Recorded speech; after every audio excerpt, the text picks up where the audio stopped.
Ladies and gentlemen, we are only 9 days into January of 2022, but we already might have a contender for Game of the Year. This game is played in the Vergani Cup in Cattolica in Italy, and our protagonists are two very strong players, actually young and talented players. They go by the names of Milton Pancar and Hans Niemann. Hans has experienced an insane rate of growth over the past year and a half. And I'm sure that Milton Pancar is just going to be, Sweden's next Grandmaster. He's an IM right now, but he's obviously no joke of a player. This game is just, it's completely nuts. We actually have the eval bar there because it'll kind of make you feel a little bit better about your own chest, trust me. And that's it. We're just going to have a lot of fun, okay? We have a candidate for Game of the Year only 9 days into the new year. So D4 and Knight F3. E6 and G3. So this is a setup employed when you would like to play the Catalan potentially, but you don't want to play the main line. You don't want to allow your opponent the option to take your pawn. So for example, G3, like a very early pawn takes on C4. It's clearly an invitation to play some sort of Catalan structure. We actually saw Magnus Carlsen employ this very same setup against the in the World Championship match. But here, Hans plays b5. So b5 is a very provocative move. And the point is that you're like, well, white didn't play c4. So I'm going to play b5. I'm going to put my bishop opposite your Catalan bishop on this diagonal. And you're not going to get your traditional, your traditional Catalan pressure. It's completely fine, but it's very bold. It's a little bit risky. It's not as good as more solid options. But the thing is, in an open tournament, which is where these two are playing, you want to win. You want to win every game you can. And that's why you go for moves like b5, even though it obviously comes with some inherent risk. Bishop g2, bishop b7, castles. And here, actually, the best move, according to Leela, is to play c5. It's to just continue the assault on the center before white is sort of able to get fully developed and ready with the army. However, a move that kind of makes the game even more provocative is the move d5. So black has completely shut down the move c4 for now, and white is just absolutely not going to get it. However, white begins active operations against the b5 pawn, which is the entire risk of putting such a pawn out here. Like, you would think one square with a pawn doesn't really matter. At this level, it absolutely does, because now you have a4. So white plays a4, targeting this pawn that you've sort of left out here. Now, just so you understand, if you play b takes a4, which just looks like a fair trade, like ba4, rook a4, or whatever, whether or not I take this doesn't matter. I might take it with the queen or the rook. But now that I am able to play c4, white is already much better. Because in long-term prospects of black's queenside are kind of ruined. You've sort of split the pawns. The a pawn is just weak. The bishop on b7 has no future, because you blocked it in with a pawn. And even if you open up the bishop, well, what is this? Like, what are we doing? Like, why do we have AC? It's just so bad. So this is a terrible thing, which is why you can't play ba4. You have to play b4. And b4 looks like a good move. But here, Milton Pancar takes advantage of the fact that in 2022, en passant is forced. And he plays c4, so he understands that while the best move might be d into c4, black is going to en passant here. It is actually just a very normal thing to do, otherwise white will just continue to push forward and leave this pawn dead. So bc3, knight c3, and bishop to e7. This position has been seen a few times before. In fact, I've actually had this with the black pieces myself in a blitz game against Gabor Nagy from Hungary. And we drew that game, but he was torturing me for a while. So bishop to e7, and white plays bishop f4, and we sort of see why this position is just very comfortable for white. We see that black played in a very provocative fashion, but white now already is creating some very nasty threats, just so you understand. I mean, there's all sorts of bishop c7, knight into d5, etc. Here, there has been only like 2 ever games played, and they both proceeded with a knight move, either knight a6 or knight d7. The point is you want to go to b4. I don't know why the Stockfish is screaming that this is such a terrible move. It's really not. It's just on a low depth. But you want to plant your knight here, which is a byproduct of white having moved the pawn 2 squares. You see, if white's pawn had been able to kick the knight out, right, then knight b4 wouldn't be possible. But that move is absolutely possible. But here, rather than playing knight a6 or knight d7, Hans plays a6. So the move a6, according to my database, has never been played before. It's a brand new move, and it's obviously preventing white from playing knight b5. And there is another idea. You are intending to meet the move queen to b3, attacking your bishop, with the very ugly but somehow very effective move rook to a7, where you protect everything. And in the future, you will even protect your c7 pawn from my bishop. So it's ugly, but it kind of does the job, you know? It kind of does the job. a6, rook a7. The best thing for white would have been actually to move this knight into the middle, instead of playing queen b3, and just maintain this pressure, anticipating black's development of the queen side. But okay, I mean, it's very difficult not to go for this with white, right? So white is he's just doing his thing. He's applying the Swedish school of chess pressure here on Hans. We have knight e5, and Hans finishes his development and begins offering exchanges. So generally speaking, when you play a provocative, like the rule book, the game plan of a 2640 GM against a strong IM like this is potentially play a slightly dubious opening, very, very slightly dubious opening, get a slightly worse position where white has to be ultra precise for 4 to 5 moves. White doesn't play ultra precisely, you slowly take over the game, you win the game. We are entering stage 2, which is now, you're slightly worse, but white has to play very precisely. Let's see if white is able to do that. He takes on d7, queen d7, his advantage is gone completely. So here, what white has to do is not trade. Because white has such a space, like a bit more space and more active pieces, white should kind of just continue to bring pieces to the party and trade on his own terms. Like, he should want Hans to take him so that he opens up this file for his rook. He has e4 to take a crack at the center. But by doing this, I think what Milton missed here is that even though his position seems to be completely suppressing black's play, there is one move here that solves all of black's problems. And again, it's ugly, but somehow very effective, and it's bishop to c6. You see, the move a5 was played with 2 reasons. Number one, you want to make this pawn kind of like staying on a6 forever, this pawn. And this pawn on a6 becomes a very important character in this movie later on. The other idea is you want to transfer the knight to c5. So generally, when you have a position like this with many, many pawns on the board, you're looking at forward moves and infiltration possibilities with your pieces. But bishop c6, as stupid as it looks, just completely stops that. It just completely stops it, and what's worse is this awful rook is now going to get into the game, and that means this rook is going to get into the game, and now you suddenly just have an avalanche of stuff happening on the side of the board. The bishops, the rooks, like, what the hell is going on? So now we're entering that phase where white was not precise. Black is now going to take over the initiative, okay? Ready? So queen back to c2, rook b8, obviously, and now white is probably like, yo, what the hell? Like, how... This is so stupid. Why did I allow this to happen? h6. Hans just making a kind of a pass-back move. Always good to get the king to some safety, although not at this very moment, but no back rank mates. Just sort of, yo, you know what? You self-destruct. And he does. He self-destructs immediately, and now black is better. Knight to a4 is a crazy move. You couldn't pay me money to play this move. I'm not saying, I'm not criticizing the player. I'm criticizing the move, but I'm telling you, this is what happens. Sometimes when you have this shift in the game and you don't know what to do, rather than be solid and sit there, you do something and you do too much. The point of knight a4 is obviously to go knight c5, but look, what are we doing here, right? Like, why would we do that to our own pawns? Well, obviously he doesn't seem to mind it because he thinks that he gets control of the c file, still pressure on c7, long-term opportunities to target the a6 pawn, and maybe Milton's a genius and I suck at chess. I don't know, but I was like, it's so hard here because with white, what do you do? Really, what do you do? You have almost no forward momentum. There is this completely absurd move. And then if you give the knight up this way, you at least get the bishop and, you know, takes, c7 is hanging, b3 is a little bit weak. But he goes for a4. Like I said, you couldn't pay me money to play a move like this because now Hans arrives with his rook and he's mad. He's like, I'm going to win some pawns now. So Milton plays queen c6. We have bishop d6, so some tension there with the queens are both protected. White protects with the rook, black protects with the knight. Bishop d2. Rook takes a4. Look at that. That's something we call X-ray defense. So it looks like a move that's impossible, but the queen actually protects the rook through the queen. And the knight is protecting the queen over there. But the game plan of white is still in full effect. You've sacrificed the pawn, and you maybe want to bring the bishop back to f1, actually. That's kind of a long-term idea, like this, to target this pawn.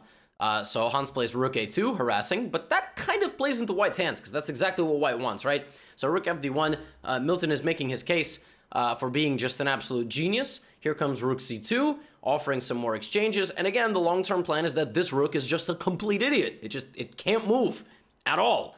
So yeah, maybe knight a4 actually wasn't so bad after all. Actually seems to be a pretty reasonable move. Like I said, you couldn't pay me to play it, but that's why he's in the video, and I'm making the video, right? So that's that. We all have our role in life. Rook c6 played, and at this point, White's pressure has absolutely paid off. There is one maneuver here that the computer suggests, which just shows you how cold-blooded and scummy computers are. It wants black to play knight d7. And the idea of knight d7 is, let's say you play bishop e1, you would go here because you want to move your rook, right? Because otherwise you would lose your bishop on that square. Now black plays knight b8. That's what the computer wants. It then wants to kick the rook out and play rook b7, where both pawns are protected, and the knight just lives on this idiotic square for a little bit. Once you deal with the rooks, you can maybe play the c-pawn or something. I mean, it's just absurd. The problem with knight d7, white might crack open the center, but then the computer's like, haha, go back, because the pawn can't go back, right? Only the knight can go back. But knight d7, knight b8 is stupid, and instead of that, Hans plays rook b2, and he blunders. He blunders, and Milton sets the pieces up for the next game with bishop to f1, and that pawn cannot be protected. I'm not actually sure what Hans missed. Maybe Hans saw bishop f1 was coming and just didn't like the knight d7 idea. I don't know. I haven't spoken to either player. They also probably wouldn't speak with me. In general, when titled players speak with me for like 30 minutes or more, it's like you start losing an elo point of ability per minute. It's terrible. So they tend not to do it. Rook b7 and bishop a6. So remember I told you that generally there's like this shift, and after you're met with resistance, you start making mistakes. Well, as we've seen in this game, an inaccuracy oftentimes will lead to a second one. So we have rook to b7, bishop takes a6. So Hans is now like given up the pawn completely with tempo, by the way, with the tempo, plays rook down to b3. So now white is completely winning. White is winning. Why is white winning? Because he's got an a-pawn. I mean, that pawn is a killer. So his whole game plan worked out really well. Rook c7, knight e4. Hans is not even interested in stopping this pawn. Hans is just going all in. Now, I don't know the clock situation. Obviously, both players could be low on time here.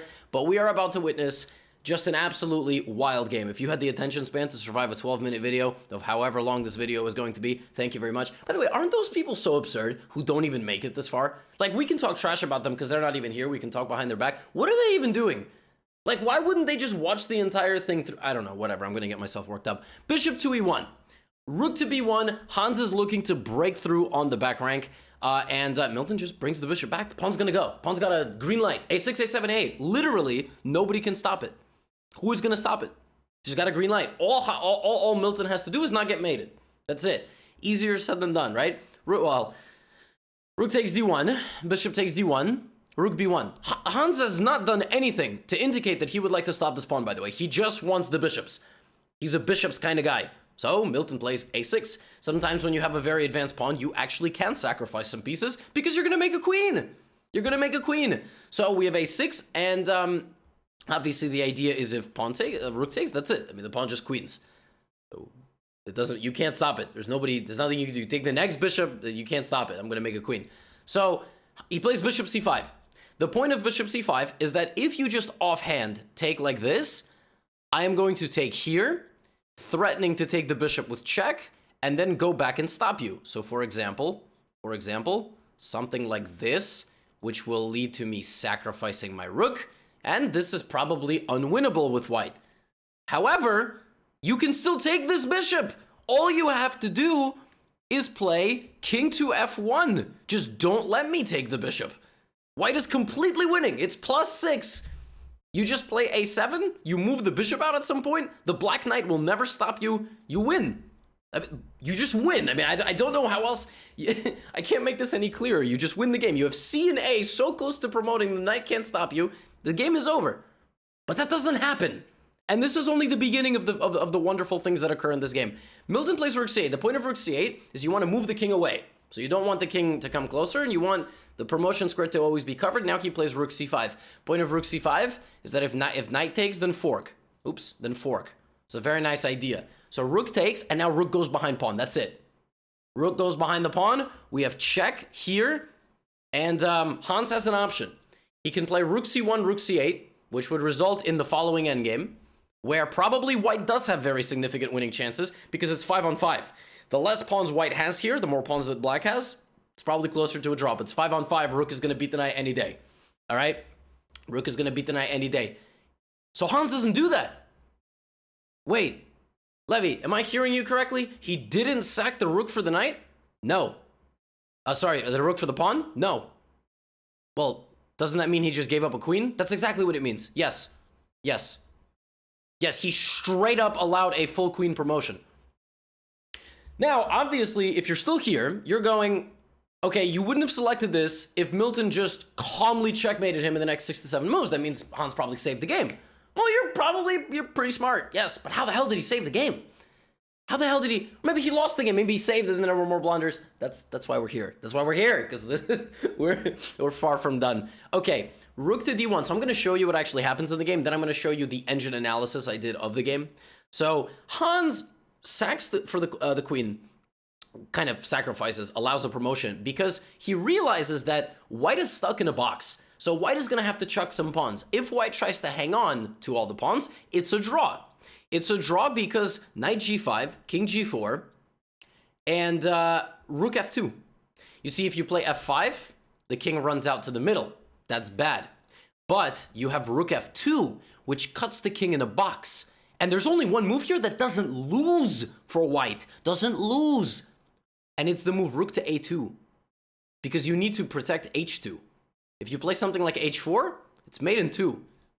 So it's never too late to get mated, even though you're up a full queen. You know something about that, don't you? So you can't play king h3. So because Hans has incredible structure of pawns and everything is very well protected, nothing is overextended, he's able to get away with this. So rook takes h2. Okay? We have queen b8, point of queen b8. We're trying to protect this. Maybe in the future we're going to come back over here. Maybe we want to get to these pawns. But you want to not blunder a perpetual, right? So we have rook f2 and rook f3. I mean, how do you win this with white? I know we want to sit here and go, what the hell is going on? But how do you win? If you just go to a8, there's no mate. I just go here, and then I win all your pawns. So he plays king to e2. Check, here, back. I mean, obviously we don't want to draw. I have an extra queen. Like, most people would have resigned by now. Rook a3, knight takes g3. Okay. I've won 3 pawns. It's now knight and 3 pawns for a queen. That's 8. That's 8 points. I apologize. That's 6 points. Oh my god. Oh my god. I should just edit that out.